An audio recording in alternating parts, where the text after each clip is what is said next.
Namaste and welcome to today's episode of Interview. Guest for today's evening is an amazing personality who is a respiratory therapist by profession and a nature lover, wildlife lover by passion.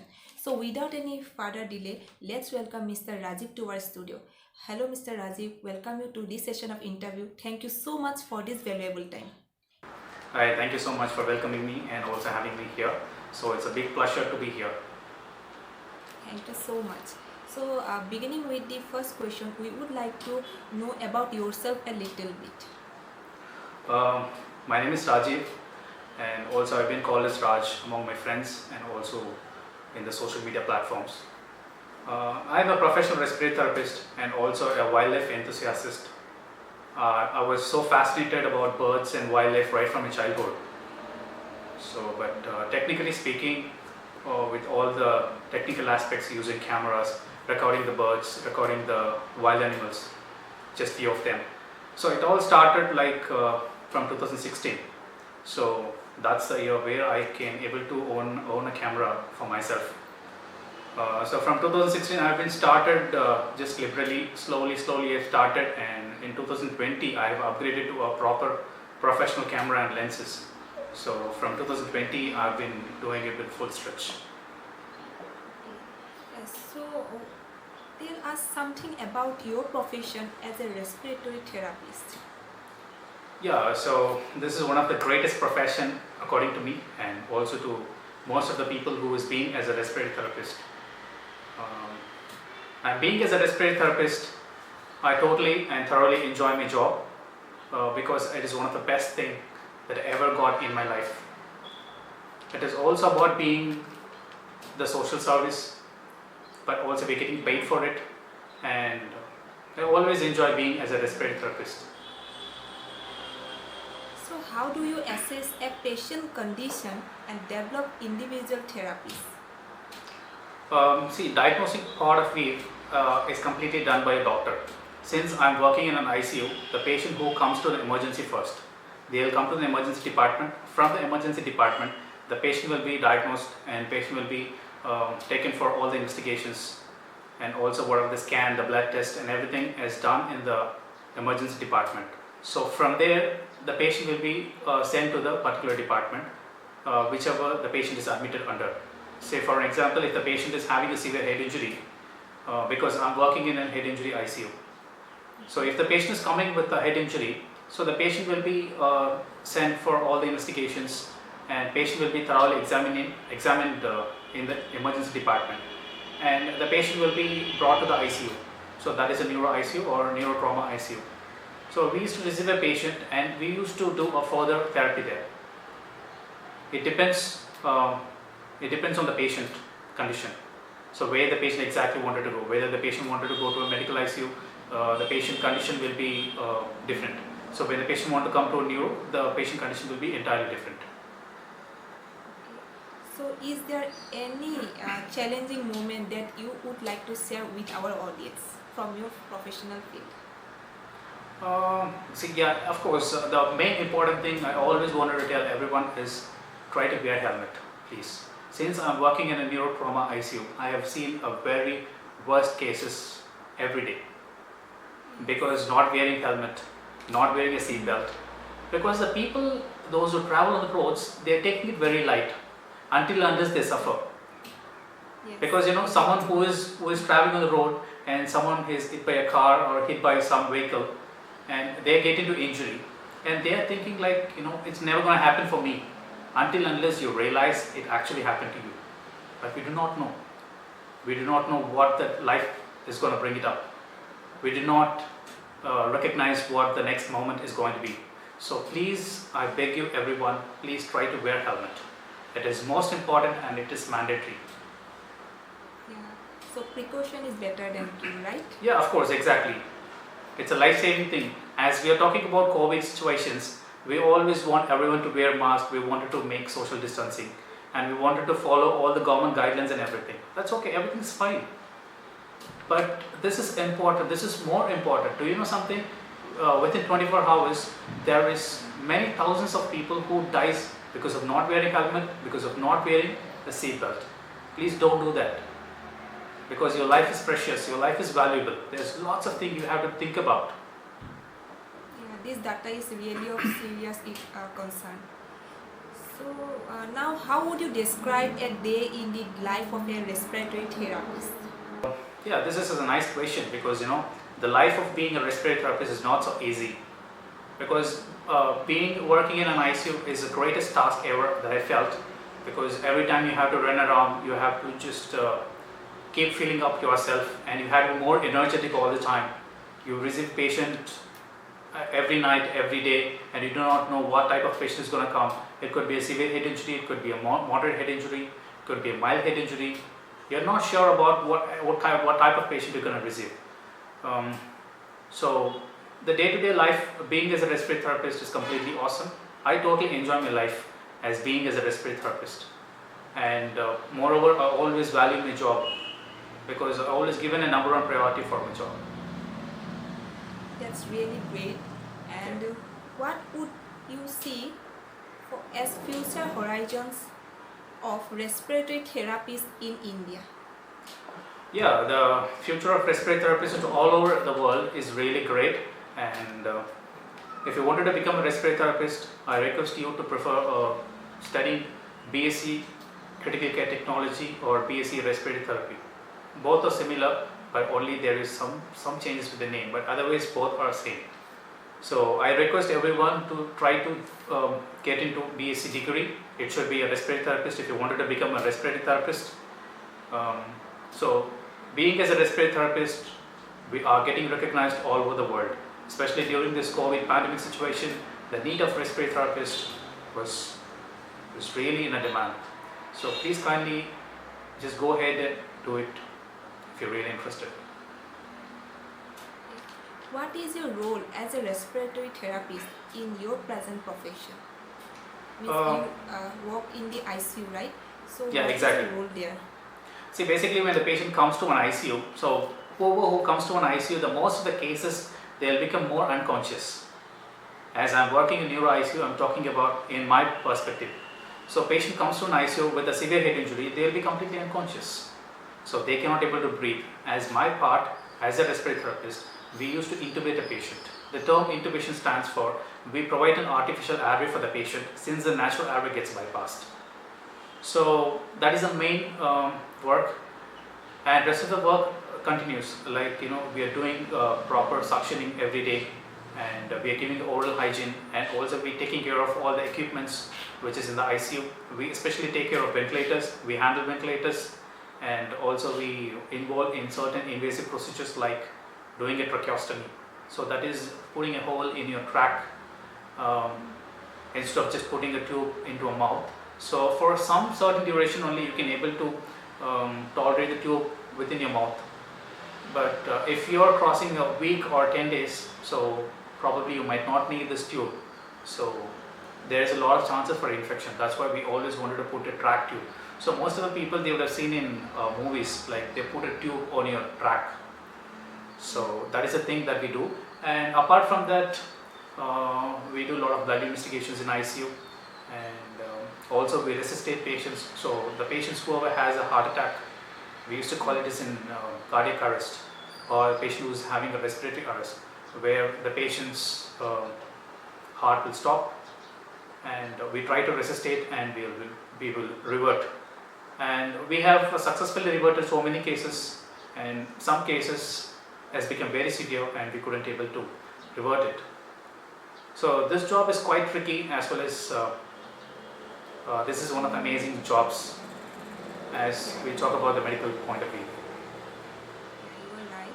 And I must say that you are doing a great job for the human welfare, and keep doing this, and all Thank the you. best for your future endeavors. Sure, So now- always. So now let's talk about the passion. What drove you to wildlife photography? I don't know. Right from my childhood, I was so fascinated about birds and wild animals. Since I'm living in Vellore, especially the Eastern Ghats of this Tamil Nadu, we don't have much of wild animals here. So instead of that, we get to see lots of birds. But when comparing to the Western Ghats, we don't have much birds, because this habitat won't allow for many species. But however, we are enjoying as much as we can. So whatever the God has gifted, and we are thoroughly enjoying. And also we are making it traveling to so many parts of the southern states, and we explored as well.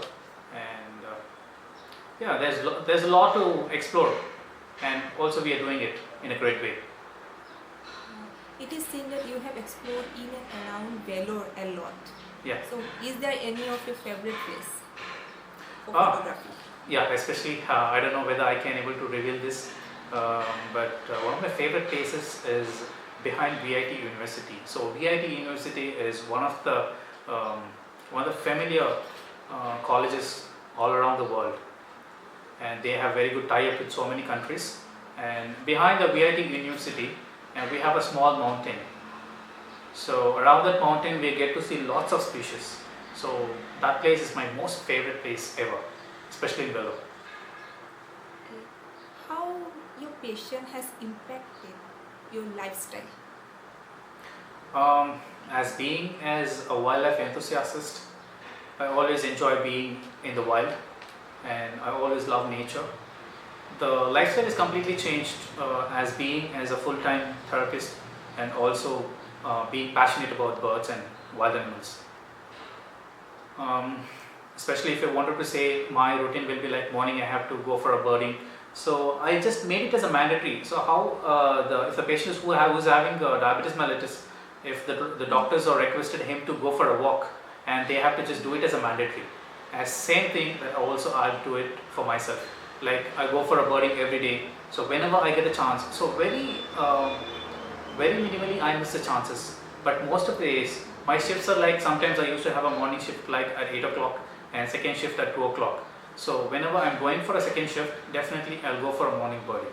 It's just like 2 to 3 hours of walk, and as time is precious, I always wanted to make it as a valuable thing. So I use the 3 hours in a productive way. So that's how the life goes on. Yeah. So photographer and photography both are trending. So what you have to say in this context? First of all, this is an amazing question. So I expect you to ask this question. Thank you for asking it. Basically, photographers and birders are completely different. But now what happens, bird is also becoming a photographers. For example, I started my career in the point of photography. I actually started as a bird watcher. Then I became a birder. Now I have become like a photographer, but I don't want to go into photography completely. I wanted to do a proper documentation, so which has to be very impressive to the audience. So whoever sees a picture, that picture has to speak. So even though I have a good interest in photography, but I don't want to get involved into photography other than showing a lot of interest in being as a birder. So bird watching, birder are totally different from bird photographers. Bird photographers, most of them, I'm not blaming everybody. This is not about a blame. This is just a comment. Okay. Everyone wanted to show their interest in bringing up a good frame of pictures. They wanted to have a good composition. They have lots of rules and regulations. They have a sets of rules, guidelines for their own. Like they wanted to do a good photography. They wanted to show an amazing pictures to the audience to impress. But actually they wanted to participate in a lot of competitions. But according to me, I don't want to participate in any competitions. Just want to execute the nature and explore as much as I can. Wanted to have a good adventure. Enjoy being into the wild. Yes. As my job is kind of a little bit stressing most of the time, working in an ICU, being busy all the time, and working with the patients, and we don't see anything nature around the environment. So mainly because of that, I wanted to experience being into the wild all the time. But it's not possible being into the wild all the time. But however, whenever I'm having the time, I'm making it. That's really nice. So let's talk about some of your pictures. One click is that yellow-eyed babbler. Yeah. You have. Do you remember about that picture? So what is the story behind? I remember it. So that is also taken from one of my favorite places. That's behind a BIT. It's a small mountain. So one evening we were waiting for jungle bush quail. So usually one of the most difficult birds that I found is photographing the quails, especially jungle bush quail and barred button quails are most toughest birds ever that I felt. That was a very great time that we had, and we were able to see lots of bush quails around us, but we couldn't get even a good photograph. So during that time, I could able to see a pair of yellow-eyed babbler, so which is surrounding us, and it was sitting here and there. So suddenly we get to see a good romance in the evening of those birds. So it was a very cutest moment for me, and I hope it was very well captured against the sunlight. So the lighting also plays such a great role to capture that shot. So that is one of my most favorite and it's memorable shot as well. So what about the kingfisher whose mouth was open with mud? So you're talking about the mating picture, right? No, that one kingfisher's mouth was open and on the beak there was mud. I think you have shot that in November. I think it was shot in August. August, okay. It was August. We actually had a very good session of photographing kingfishers. So I've been there for 1 or 2 weeks continuously. So I also recorded an amazing video of kingfisher. But luckily, one point of stage, we had a flood in Vellore. It's not a flood overall; it's a flood in the Pala river. So because of the flood, so the pond also got filled with so much water. The nest of the kingfisher got sink in the water, so that we couldn't able to record so much of activities about kingfishers. But it was a very great time that we had. We used to shoot every day. We go in the morning and we see they do fishing and they do preening, and they also mate sometimes, and it is one of the greatest times that we had with the kingfisher. We used to set the natural height to get a little bit closer to kingfisher, but we never disturb their own habitat, so that is most important. So what about the story behind the back strike in flight mode? That wings capture was incredible. That is one of the short story I had. So during that time, so we had a guest from Pallabi Hills, so which is 400 to 500 kilometers away from Vellore. So we have a small group of people who are very close to us. So they came to visit Vellore. So they are our guest. So when they came here, so that time I had a small injury on the knee. I actually don't want to shoot any birds during that time. I just wanted to guide them and I just wanted to take them to shoot birds. So one of my friends had a camera, so I just asked him to take one picture. So luckily he was on a continuous mode, so I could able to fire 3 to 4 pictures. So one of the picture which was in a flight mode. So it is a lucky shot, I would say. It was really nice. Yeah, thank you. Your work has featured in many leading magazines, say in Indian Wild Animals, Trevo Pixels Club, Indian Forest Official, Wildlife Adventure, BBC are Nuts About Squirrels, etc. So what do you believe makes your images featured in leading magazines? I have no idea. First of all, my pictures got featured on BBC, was entirely surprised me. So I have no idea what's really going on that time when my first picture got selected and featured on BBC. Especially the first picture got selected maybe because of the pair of bee eaters in a proper posture, and also the light also played such a great role in that picture as well.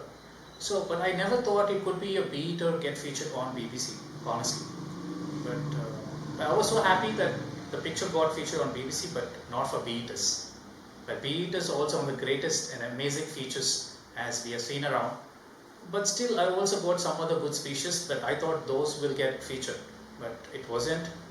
But we don't know, because our perspective is completely different from the people who are seeing it.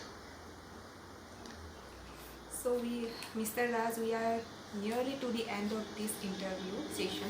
Okay. I must say that you are truly an amazing and inspiring personality. It was great thank you so much. interacting with you. Thank you so much for having me here, and also this is my first ever interview. I don't know, I would request everyone, please accept the flaws and please forgive it. I was a little bit nervous and I don't know what to speak. And thank you so much for watching this. And I'd like to especially thank Pallabi for having me here and also her patience. And thank you so much, everyone. During this pandemic situation, I would request everyone to please wear mask and also follow the social distancing. And please take care of yourself. Thank you so much. My pleasure, Mr. Raj. So audience, if you like watching today's video, make sure you have subscribed to the channel and also hit the bell notification so that you can get notified every time I upload a video. I will be back soon with a new personality. Thank you so much for watching. Thank you.